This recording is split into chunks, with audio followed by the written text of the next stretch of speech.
Namo Bhagavate Vasudevaya.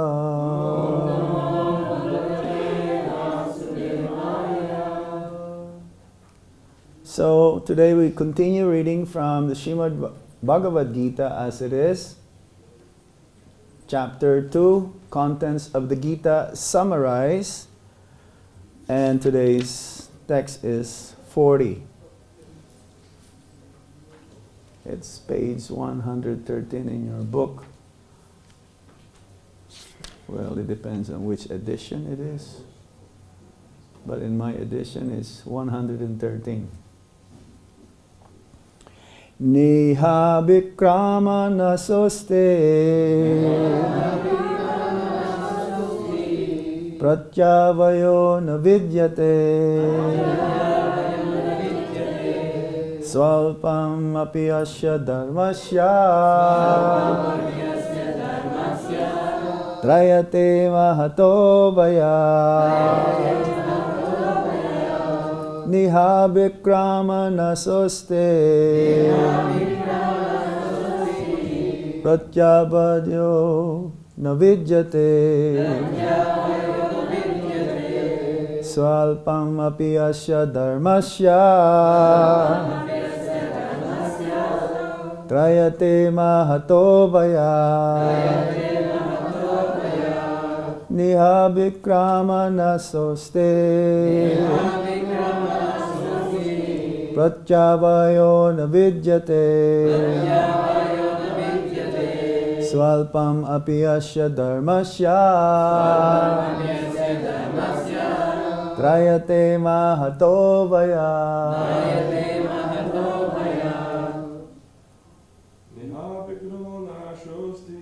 Niha Vikrama Nasoste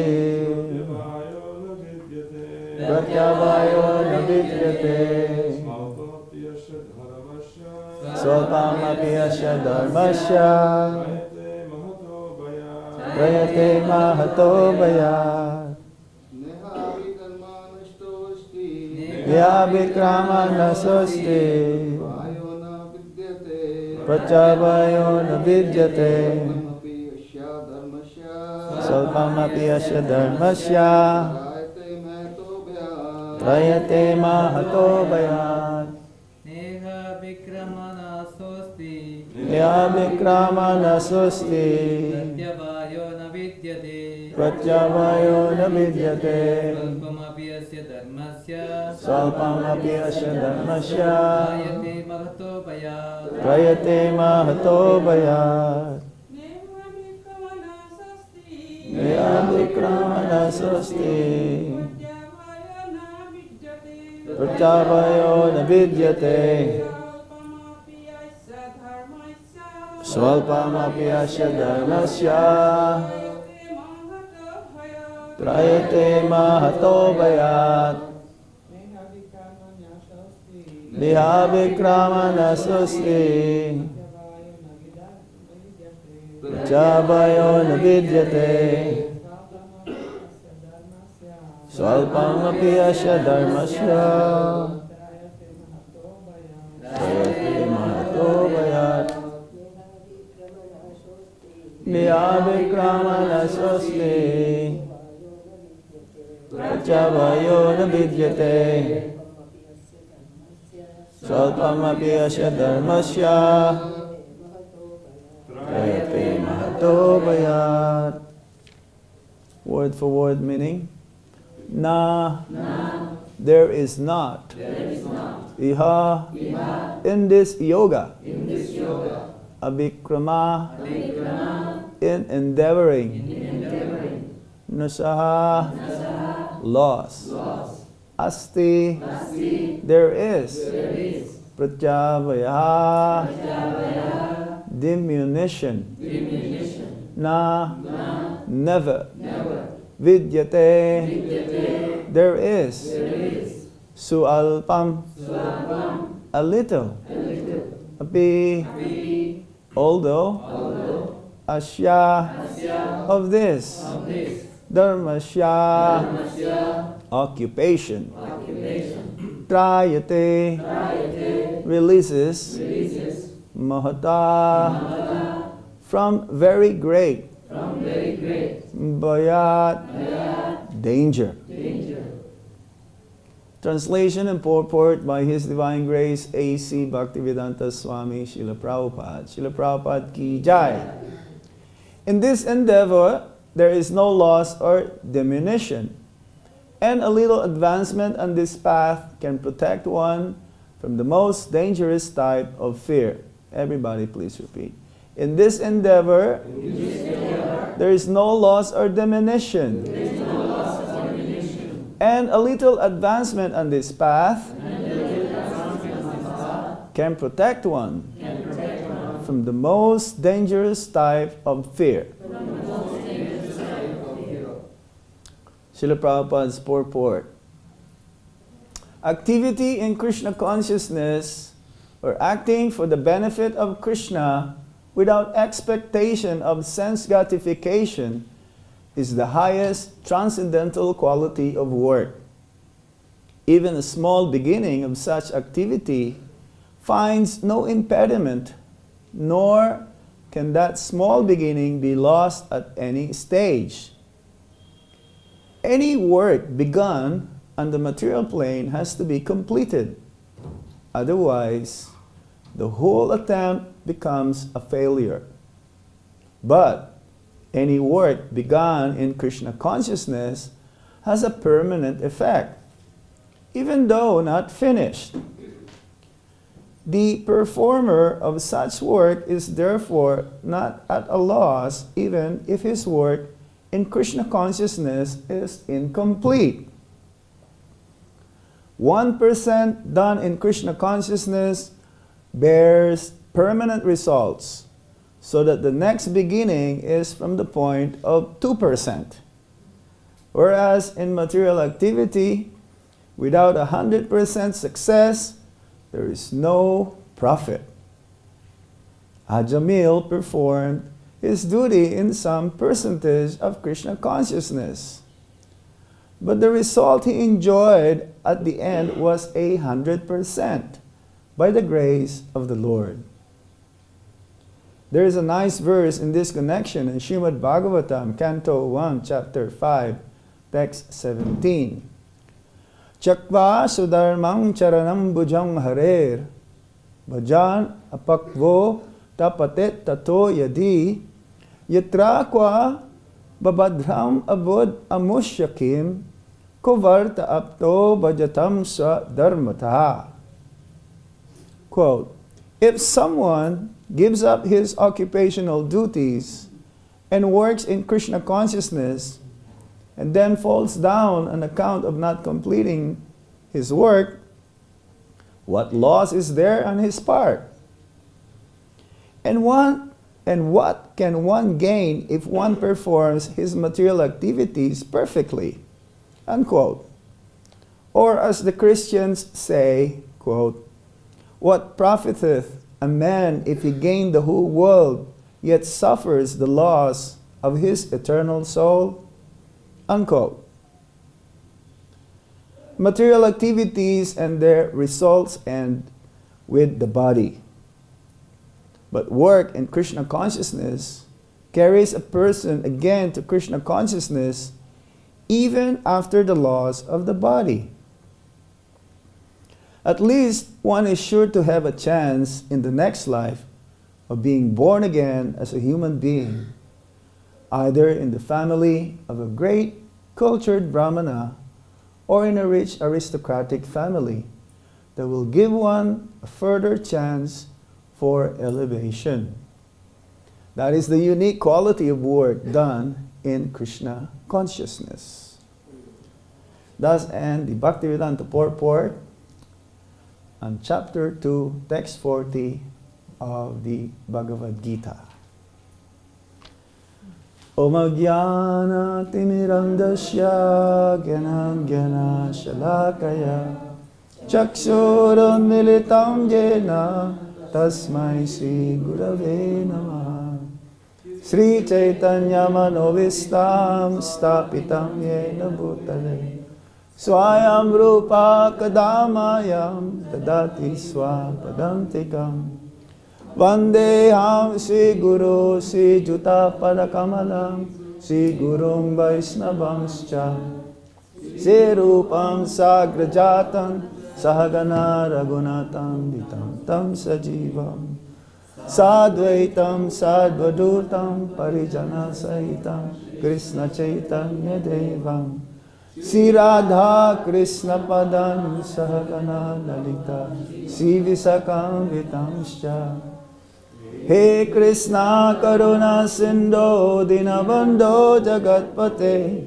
Gopesha Gopika Kanta Radha Kanta Namostute Tapta Kanchana Gaurange Radhe Vrindavaneshware Vishavanu Sute Deve Pranamami Hari Priye Vanchakalpatarubhyascha Hipa Sindhuvya Evacha Patitanam Pavanebhyo Vaisnavebhyo Namo Namaha Jai Sri Krishna Chaitanya Prabhu Nityananda Sri Advaita Gadadhar Sivasadi Gaura Bhaktavinda Hare Krishna Hare Krishna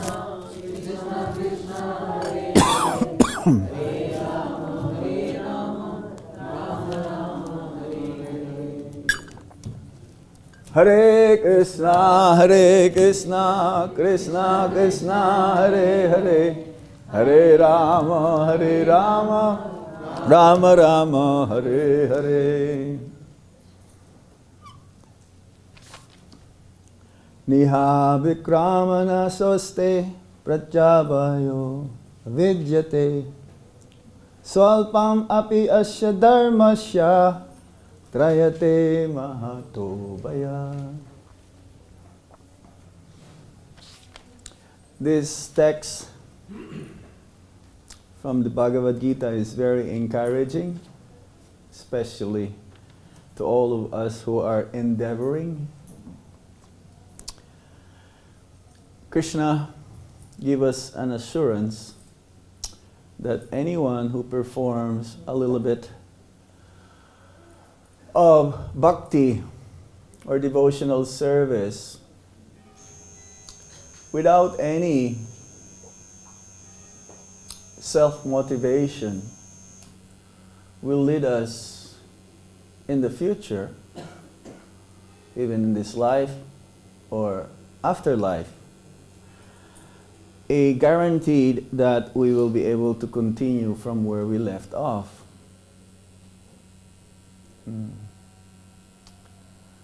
Activities in Krishna consciousness means spiritual activities.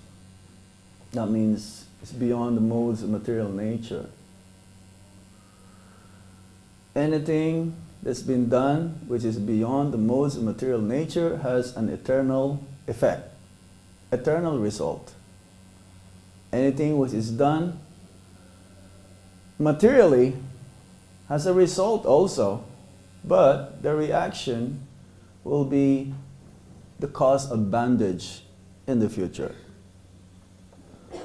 However, the activities that one performs which is not under the modes of material nature, which means it is spiritual, specifically bhakti yoga, the result is that there is no loss. Materially, if one performs activities and one is not successful, then it is considered as a loss.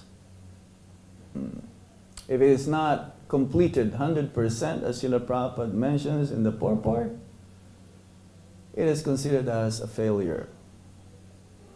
However, if one performs bhakti without any self-motivation or self-interest, only for the pleasure of Krishna or his pure devotees, it will have an eternal effect and it will continue next life. We've heard a story of a mouse or a rat in a temple whereby the ghee lamp is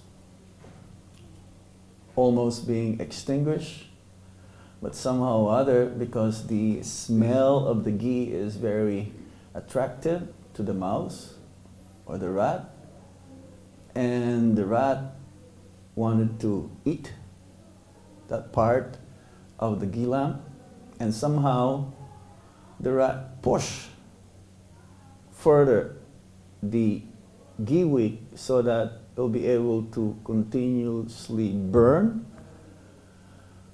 And in doing so, the rat dies because his whisk get into fire. Next life, the rat or the mouse went back home, back to Godhead. And there's an example is given like this. What to say of those who are endeavoring this word, abhikrama. Abhikrama means endeavor. Endeavoring means performing one's activities whereby one is ready to expect or expecting that Krishna will shower His mercy. This endeavor that one performs for the pleasure of Krishna or His pure devotees has an eternal effect, because it is spiritual. Another example that was given is that of Bharat Maharaj. Bharat Maharaj is already in the Bhava Bhakti. Not necessarily Prema Bhakti. Bhava Bhakti is the in the morning when you see the light, the sun rays. You have not seen the sun yet, but it's already bright. Which means that the sun will rise soon. We have not seen the sun yet. So similarly in the Bhava Bhakti, that's like an initial stage of Prema Bhakti. And Bharat Maharaj, as we've heard the story, he became attracted to a deer, attached to the deer, that at the time of his death, he was always thinking of the deer. The next life, he became a deer. But then, becoming a deer, he never forget his previous life.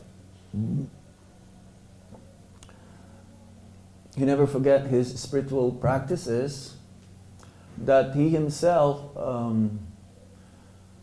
as a deer, lived in such a way, away from the deer,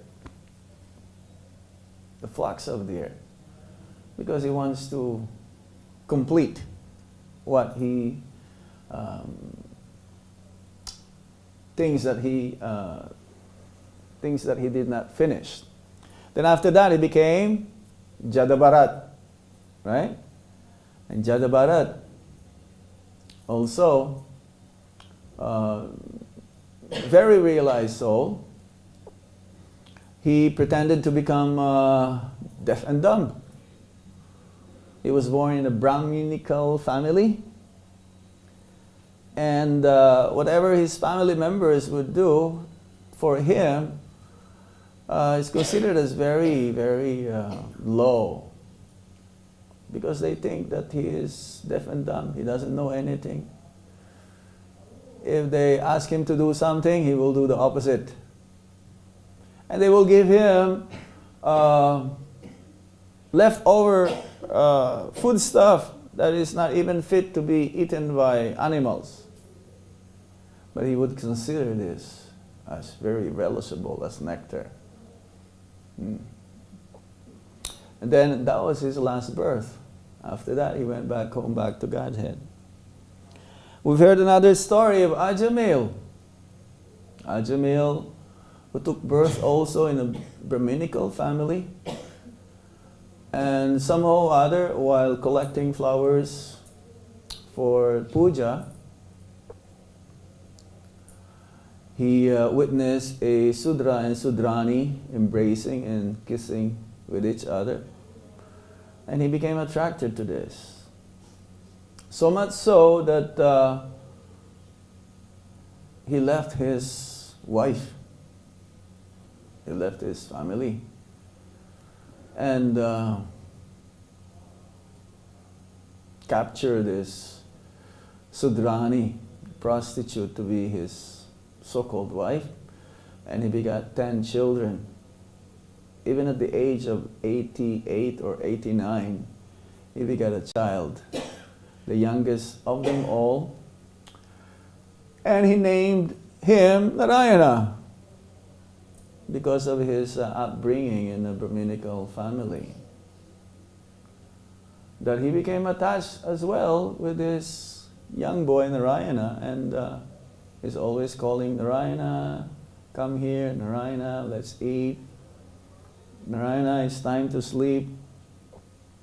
That the time when he's having a heart attack, he was calling Narayana. And Narayana is the name of the Supreme Lord, meaning four-armed form. And at the same time, he was so sinful. He was plundering others' property. He was stealing. He was doing all these sinful activities, unknowingly though.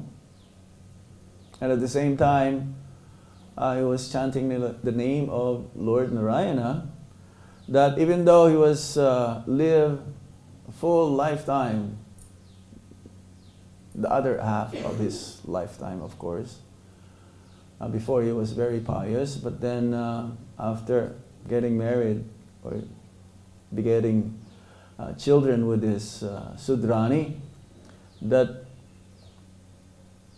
he was so sinful, but at the same time, because he was chanting the name of Lord Narayana, that at the end he became sinless. That when the Yamadutas tried to capture his soul from his heart, it's not the same heart that we have. It's very subtle, that heart. Well, the soul and the super soul resides.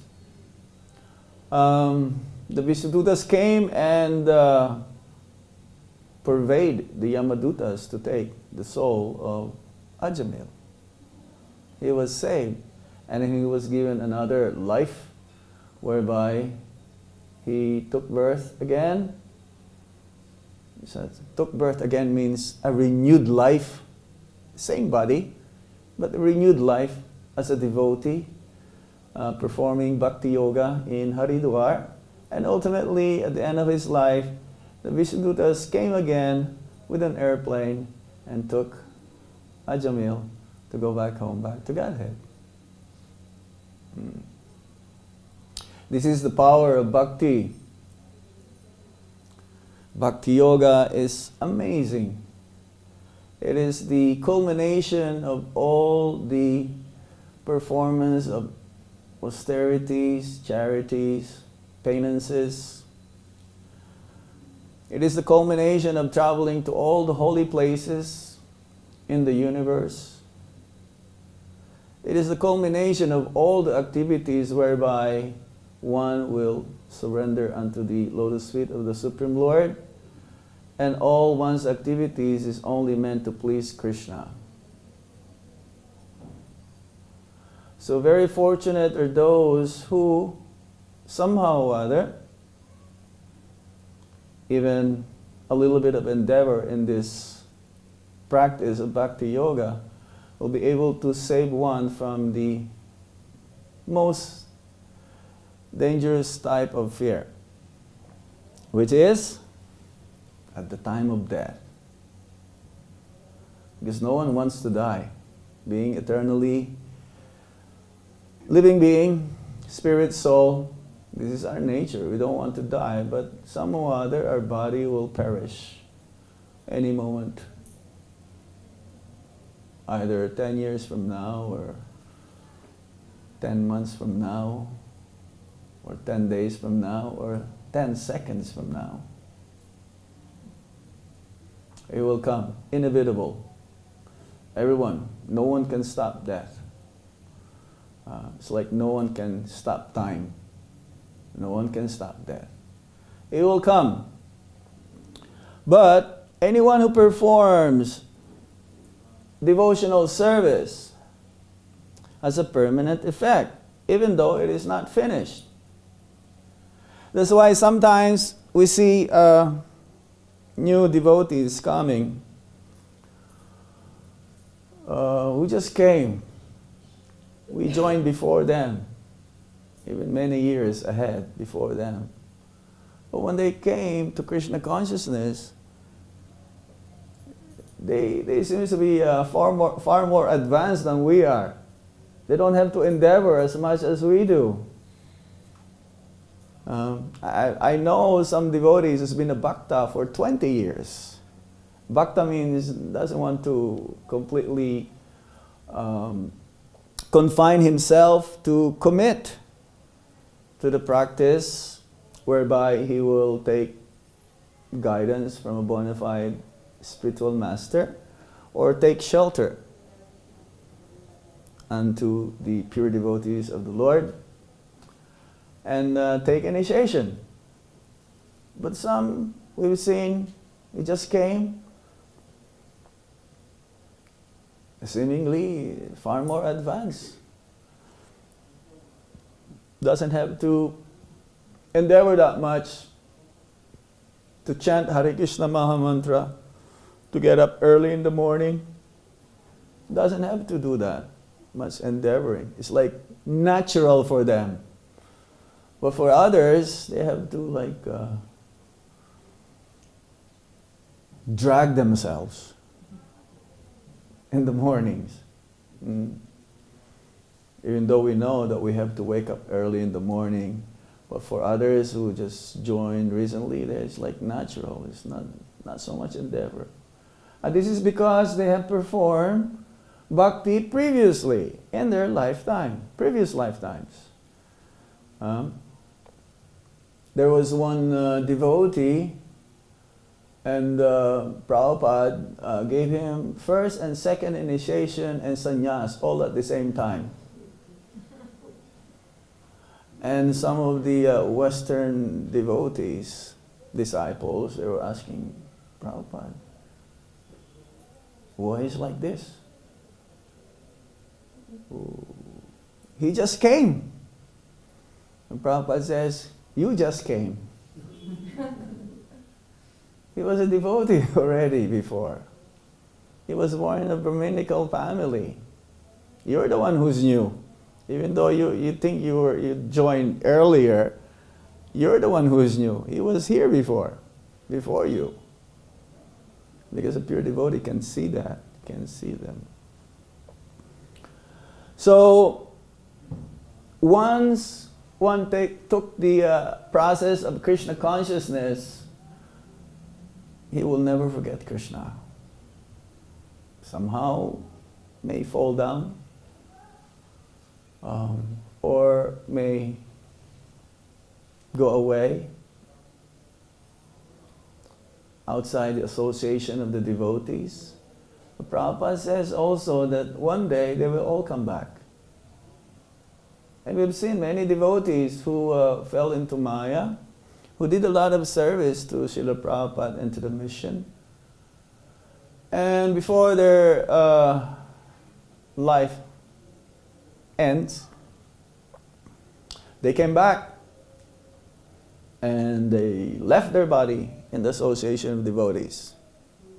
In spite of so many obstacles that they face, in spite of being into Maya, in spite of being into illusion during the course of their lifetime, but somehow in the end, Krishna never forgets them. They all came back. You've seen them, especially here in Vrindavan. Vrindavan is a place where we've seen so many devotees left their bodies.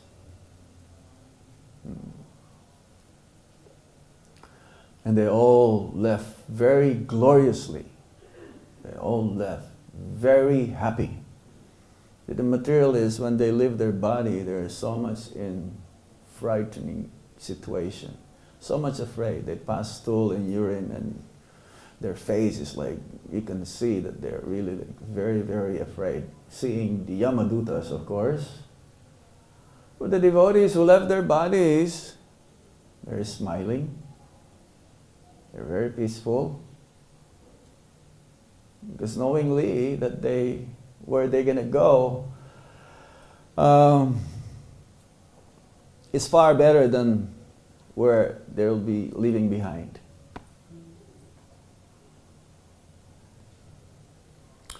A devotee is naturally humble in spite of all his endeavors or her endeavors in the practice of Krishna consciousness. He never imagines that he will become successful.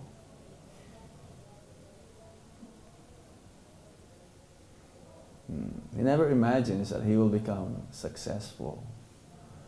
Because he's only expecting the mercy from Krishna. A devotee never thinks that by his own power, by his own strength, that he will become successful in Krishna consciousness. He's always praying for the mercy and the blessings from Guru and Krishna and Vaishnavas. Even though he's very advanced, he never thinks himself that he will go back home, back to Godhead. He's always aspiring to go back home, back to Godhead, even though he's already on that platform of being, on the spiritual platform.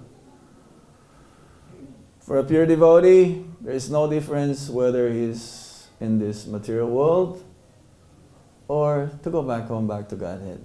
Even while in the material world, he's already in the spiritual platform, in the spiritual world. But for those who are not on that platform, like me, or like some of you, we always should be measuring the intensity of how we will be able to go back home, back to Godhead. We'll be able to measure our success in Krishna consciousness. Because one can measure one's advancement in Krishna consciousness. It's like if you're hungry, how do you know that you are not hungry anymore? You have to eat. And when you eat, you gain strength. You gain energy. So similarly, one's success in Krishna consciousness can be measured in one's intensity of how he is always wanting to hear and chant. Wanting to hear the name, fame, form, qualities, and pastimes of the Supreme Lord.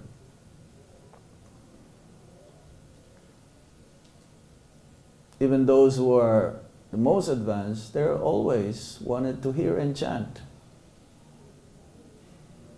And this will guarantee of one's success, even at the most dangerous type of fear when it comes the time of death. So, in this endeavor, we simply put ourselves in the hands of Krishna. Krishna's mercy. Krishna's mercy is unlimited. His compassion is unlimited for everyone, not just to the devotees. He's equal to everyone. Just like a father. He's equal to all of his children.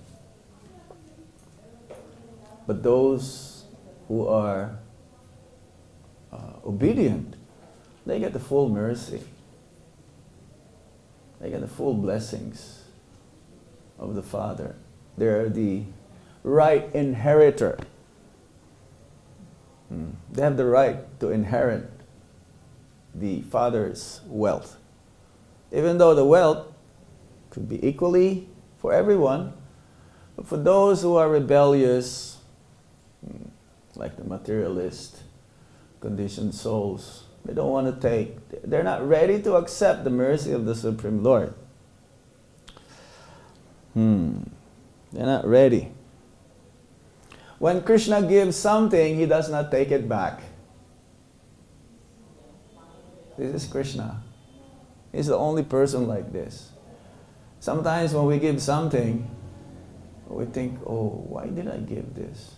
I should not have given this. We're still attached to what we gave. But Krishna is not like that. Krishna, when he gives something, he doesn't think, oh, I think I made a mistake. Why did I give this to this person?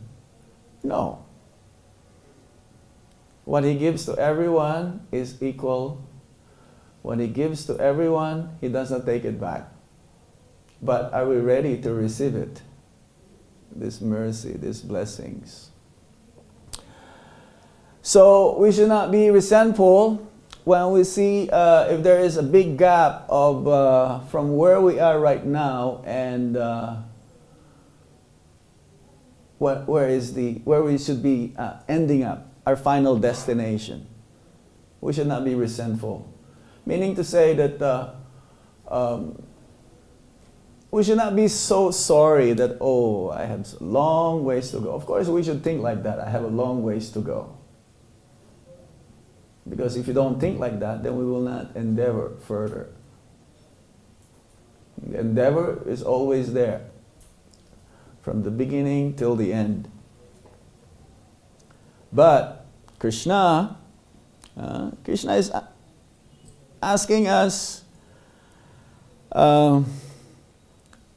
just a little bit.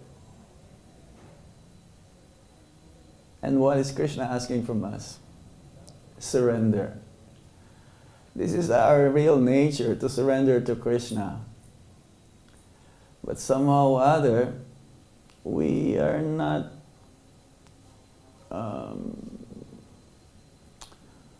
comfortable. We're afraid to fully surrender unto Krishna. We think that we will lose so much if we surrender to Krishna. We will lose what we have. Because surrendering means everything.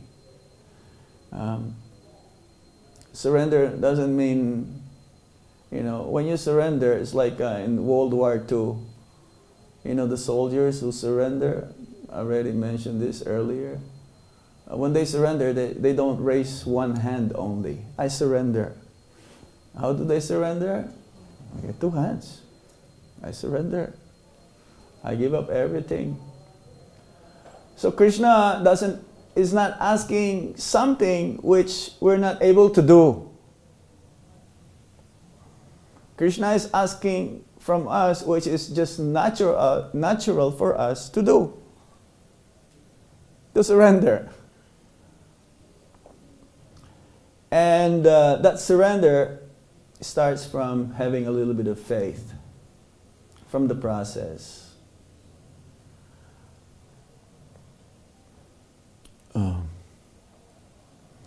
This process is very easily performed. These endeavors that we're trying to do day after day after day is very minimal actually in compared to our success that eventually will happen. It all adds up. Prabhupada says that Krishna has a black book. It's like devotees, they have diaries or notebooks. So Krishna has also a black book. And Krishna takes note of everyone's endeavor. It's like we've heard, when we take one step towards Krishna, Krishna takes 10 steps towards us. Krishna is more eager for us to go back home, back to Godhead, than we do. But if we show a little bit of endeavor to go nearer and closer to Him, then Krishna makes everything easier. He expedites things for us to make that endeavor to come to become complete, and eventually will lead us home back to Godhead. So, for those who are not able to complete this process of Krishna consciousness in this lifetime, Krishna guarantees also that the previous birth doesn't count, but the future births, it will be very, very favorable. Very, very favorable. It's from the 6th chapter of the Bhagavad Gita. He mentions that for those who are not able to complete this process of Krishna consciousness, then they'll take birth in an aristocratic family, or wealthy family, or Brahminical family, or devotees family, whereby he'll be able to continue from where he left off. He'll continue the process. So many devotees, exalted devotees, when they pray to the Supreme Lord for their future birth, they don't ask Krishna, let me be with you in the spiritual world. Some of them, they even ask, as long as they take birth and be attached, just like Parikshit Maharaj. He prays to the Vaisnavas that he may be given a benediction whereby he will take birth as long as he is attached to the lotus feet of the Supreme Lord, be able to associate with the devotees, and be able to render loving service to all the living beings. Lord Brahma, he says, I don't mind to take birth even as grass, even outside of Vrindavan, as long as when the Brajabasis will walk, then the dust that's created from their footpath will be able to shower on my head. Uddhava is the same thing. He says, I don't mind to become a creeper in Vrindavan. And that's been fulfilled near Uddhava Kund in Govardhan Hill. Bhaktivinoda Thakur also prays that I don't mind to become even as a dog, as long as it is in the family of Vaisnavas. And Narottam Das Thakur also the same thing. He prays, as long as I am able to associate with the Vaisnavas, I don't mind. So these are very exalted personalities. Who are we compared to them? But they ask for some benedictions whereby they will not be able to forget Krishna and not to be far away from the Vaishnavas. So, we may have a long ways to go, but definitely Krishna knows our intentions. It depends. If our intentions are clear, pure, only to please Him, 100%, even though we have so many difficulties and obstacles in the process of devotional service, Krishna makes up the difference. And hope against hope, Prabhupada says that even in this lifetime, one can go back home, back to Godhead. However, if we're not able to make it in this lifetime, Krishna's promise will always be prevailing, that there is always hope for us. Anyone who took, Prabhupada says one time also that anyone who took prasad guarantees to have a human form of life and will be able to continue one's devotional service next life. In Boston, in the early days, they were constructing the temple or renovating the temple. And there is this one carpenter. He's very serious. He's not so much philosophically inclined, but he was very eager to help the devotees.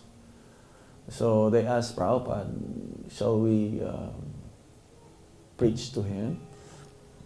Shall we give our attention to him? Prabhupada says yes. Even if he screw one screw to help, build the altar, then it will be for his eternal credit. So what to say of those devotees who are endeavoring day after day after day, even though in spite of so many material desires, eventually we'll become purified, as long as we don't stop. Mind is always troubling us. Mind is always giving us problems. But we should not stop. Continue what we're doing. Continue what we're endeavoring, and hope against hope, we will be able to remember Krishna at the time of death. And then Krishna will take. We'll try to do our best, and Krishna will do the rest. It's still up to Krishna. We only depend upon Krishna's mercy. Don't expect that whatever you do will make Krishna happy. No, it is up to him. Ultimately, it's up to him, because the main ingredients is our intentions, our desire to please him or his pure devotees. So we stop here. I mean, we don't stop here, but we still continue. But we stop here the discussion. Mataji? Yeah, I have a question. You said there were some devotees who perform devotional service, and then they go away, and then they come back, and then they pass away here in Vrindavan. Yes. What about the devotees who may have committed offenses against their spiritual master? What happens to them? Then they have to ask forgiveness from the spiritual master. Okay. See. What if they don't come back? They don't come back. To where? They perform devotional service, and they've been blessed by Srila Prabhupada, and then they leave and they've committed offenses. So is their devotional service completely obliterated by the offenses, or what? No. The thing that we have to really have to avoid is Vaisnava Parad, Guru Parad. Because Guru Parad or Vaisnava Parad takes away everything. So that's the answer. Yeah, that is the answer. However, we have to understand that disobeying the orders of the spiritual master is an offense to the spiritual master.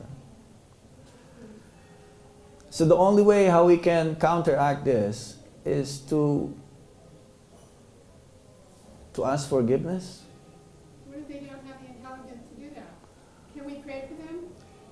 Yes, you definitely can pray for them, but definitely somehow, someday, within their hearts, even though they may not be able to really approach the Vaisnavas or the spiritual master, within their hearts they should ask forgiveness. Otherwise, all the devotional service is nil? It's not nil. It's just, it stops there. They pick up where they left off? They pick up where they left off, because as it says here, there is no loss. But then the greatest offense of all is to offend the Vaisnavas. As it says in the Chaitanya Charitamrita, it's like a hatimata offense. The garden will be uprooted, and the bhaktilata beads, the seed of devotion, will not fructify. So it is very difficult to make advancement if we keep making offenses towards Vaishnavas. For me, as much as possible, I try to avoid Vaishnava Parad, especially being in Vrindavan.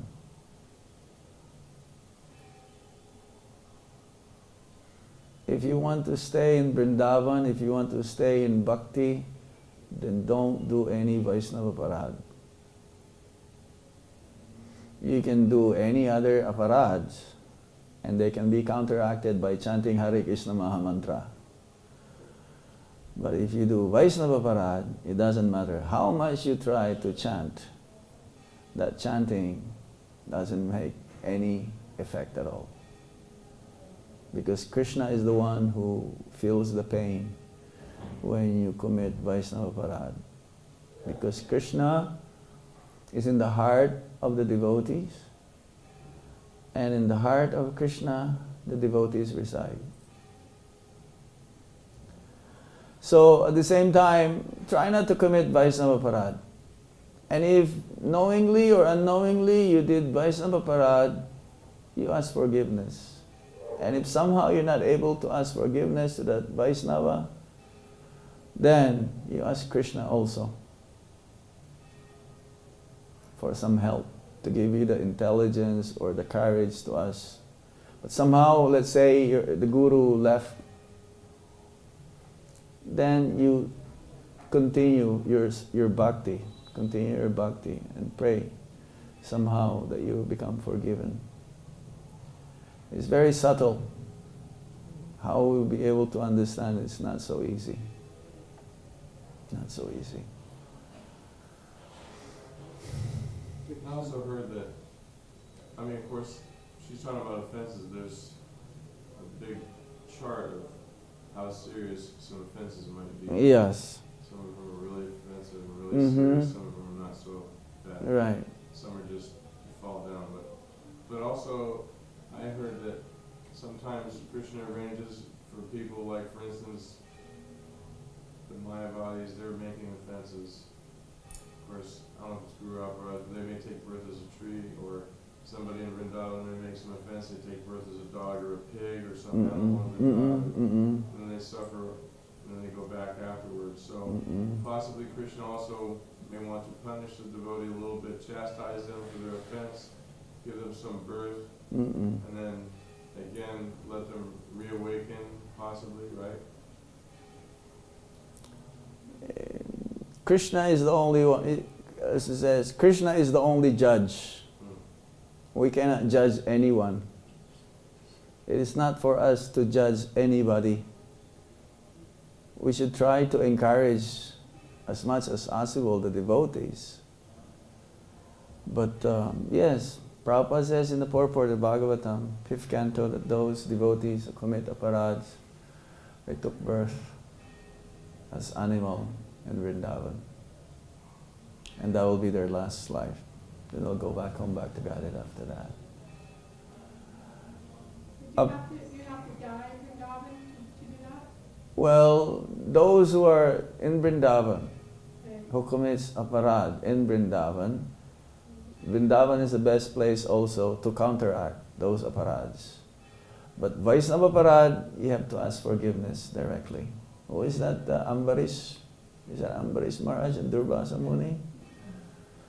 Yeah, Durvasa Muni was going all over the three worlds. He reached Vaikuntha, and he's not able to be forgiven by Lord Narayan. He has to go back to Ambarish Maharaj.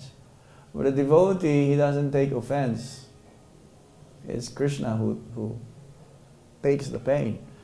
So it says in the purport that even before Durvasa Muni reached Ambarish Maharaj to ask forgiveness, Ambarish Maharaj already forgave him. To those who are very exalted devotees, even before you offer obeisances to them, they already offer their obeisances to you.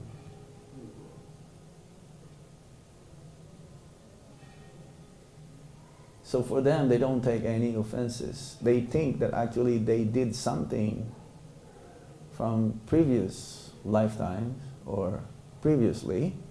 That's why they're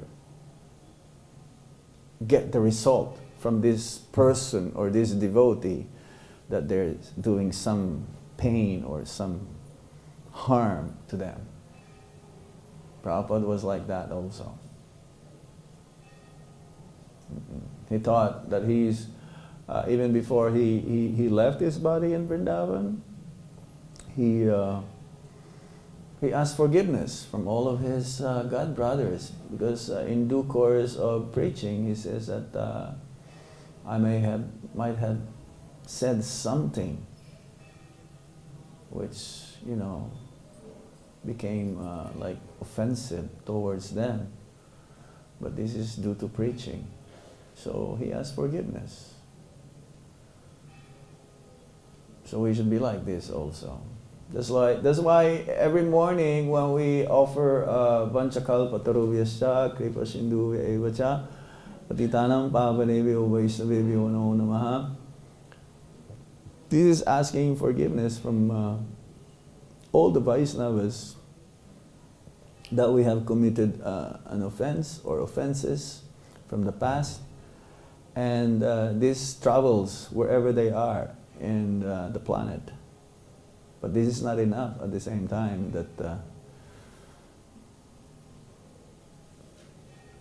I know whenever I said something which is like not favorable to a devotee, I feel myself there's a pain in my heart, and I go immediately to that devotee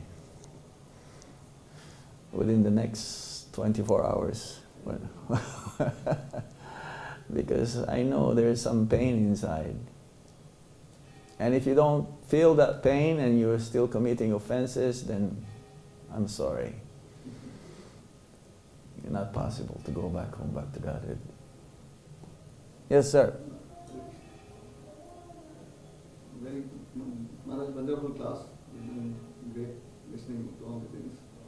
But you said that whatever Krishna gives doesn't take back. He doesn't take it back. Yes. But materially, when he gives you money, he does take back. Even Prabhupada, when he lost his factory in the fire, he took back everything. But he gave, spiritually, yes. No, Krishna doesn't take back anything. That is your karma. If you receive money materially, that is your karma. This is, no, you created it. No, but that's how we feel that it's been given by the Lord. No, it's not. You created that. It's providing, it's open. That's what I said. It's open for everyone. But who wants to take advantage of it?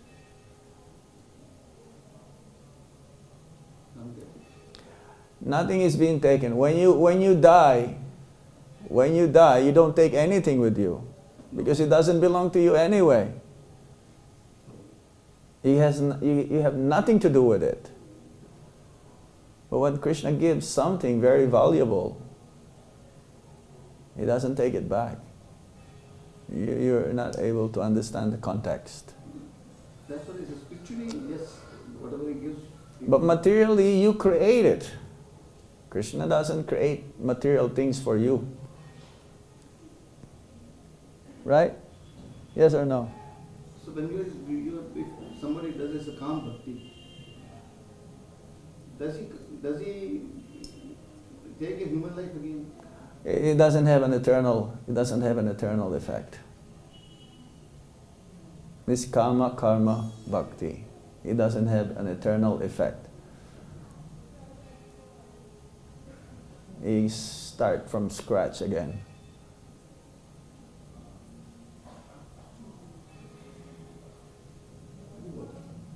Okay? You take birth again, you go to grade kindergarten and grade 1 and grade 2 or whatever. Not everyone. Only bhakti, only pure bhakti. Only pure bhakti that has an eternal effect. But the endeavor that we're trying to do has an eternal effect. If we're endeavoring now, next life we will still continue to endeavor. Even ISKCON bhakti. We're talking about the ISKCON. yeah, you see, our goal is to become successful, to attain love of God, right? But in due course of performing bhakti, we'll not be able to attain it. So we will continue. We will continue to endeavor. Do you understand? Prabhupada says, you create your future. You are the architect of your future and you are the destructor of your future as well.